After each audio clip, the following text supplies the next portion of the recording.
The warm California sun shone over the quiet, suburban neighborhood just outside San Diego as families gathered at Maple Grove Community Park for the town's annual summer picnic.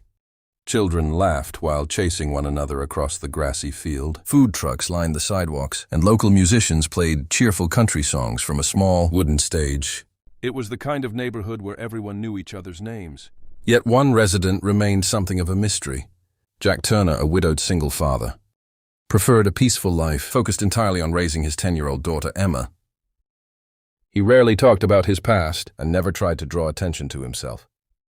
Emma ran happily toward the playground with a group of friends, waving back at her father. Before disappearing among the swings and climbing frames, Jack smiled warmly and settled onto a nearby bench with a bottle of water, quietly watching over her. His calm nature had earned him the respect of many neighbors, though few knew anything about the years before he moved into the community. Across the park, the Collins family arrived in style. Richard Collins stepped out of a luxury SUV, wearing designer sunglasses, while his wife greeted friends with confident smiles.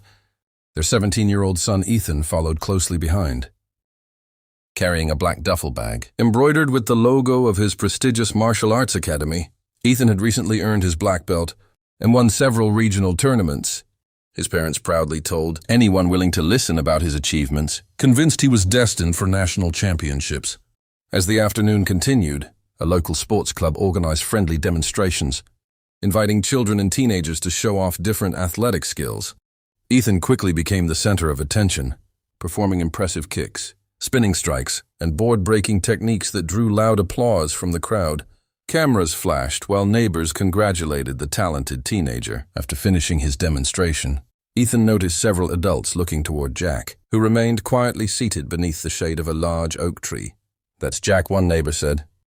"He's one of the nicest guys around." Another smiled, "Calmest person I've ever met." Someone else added, "There's something different about him.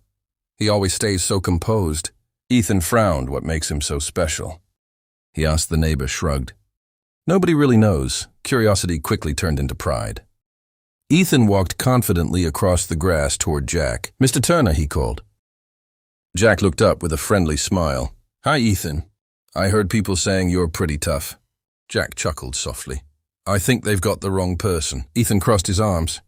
"How about a friendly sparring match just for fun?" Jack shook his head politely. "I appreciate the offer, but I'll pass. Why, I'm here to spend time with my daughter." Ethan smirked. "Or maybe you're worried you'll lose." Several nearby conversations suddenly stopped as people noticed the exchange. Curious neighbors slowly gathered around, sensing the challenge might continue. Jack remained calm. "It's not about winning or losing," he replied. "Some battles just aren't worth fighting." But Ethan mistook the quiet answer for fear. Encouraged by the growing crowd and eager to prove himself, he continued pressing the challenge, unaware that the humble single father standing before him had spent years mastering skills far beyond anything he had ever imagined. A small training mat was placed in the center of the park. As curious neighbors gathered in a wide circle, children stopped playing and hurried over with their parents, eager to see the friendly challenge. Ethan confidently removed his jacket and adjusted his black belt. While stretching his shoulders, his parents stood proudly nearby, certain their son would impress everyone once again. Jack took a slow breath and looked toward the playground. Emma was watching from a safe distance with one of the neighborhood mothers. She smiled and gave her father a small wave. Jack smiled back before stepping onto the mat. "I don't want anyone getting hurt," he said calmly. Ethan grinned. "Don't worry, I'll go easy on you." The crowd chuckled, expecting an entertaining match. A volunteer raised his hand. "Ready?" Both nodded. "Begin." Ethan exploded forward with surprising speed, throwing a quick combination of punches, followed by a spinning kick aimed at Jack's shoulder. To everyone's surprise, Jack barely moved. With a simple step to the side, he avoided every strike without looking rushed or nervous. His movements were smooth, controlled and effortless. Ethan attacked again, this time even faster. He launched another series of kicks that had earned him trophies in regional tournaments. Yet every attack met empty space. Jack calmly shifted his feet, maintaining perfect balance while keeping his hands relaxed at his sides. The cheering slowly faded. People began whispering, "Did you see that?" "He's not even trying." Ethan's confidence started to disappear. Frustrated, he rushed forward with one final attack, hoping to catch Jack off guard. In a single fluid motion, Jack gently redirected Ethan's momentum, guided his arm away and lowered him safely onto the mat. Before anyone realized what had happened, Ethan found himself pinned comfortably but securely, completely unable to move. Jack never threw a punch, he never kicked. He simply controlled the situation with remarkable precision. After a few seconds, Jack immediately released him and offered his hand. "You okay, breathing heavily?" Ethan looked up in disbelief before accepting the hand and standing. "I don't understand." At that moment, an elderly man wearing a veteran's cap stepped out from the crowd. "I do," he said with a smile. The neighbors turned toward him. "I served with Jack years ago." Everyone fell silent. "He isn't just a quiet single father.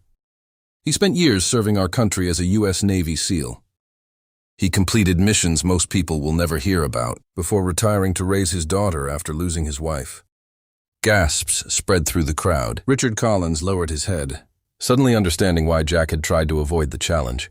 From the beginning, Jack looked at Ethan with kindness rather than pride. "Your skills are impressive," he said. "Keep training. But remember something important." Ethan listened carefully. The strongest person in any fight is usually the one who knows. They don't have to prove anything. The young martial artist nodded with newfound respect.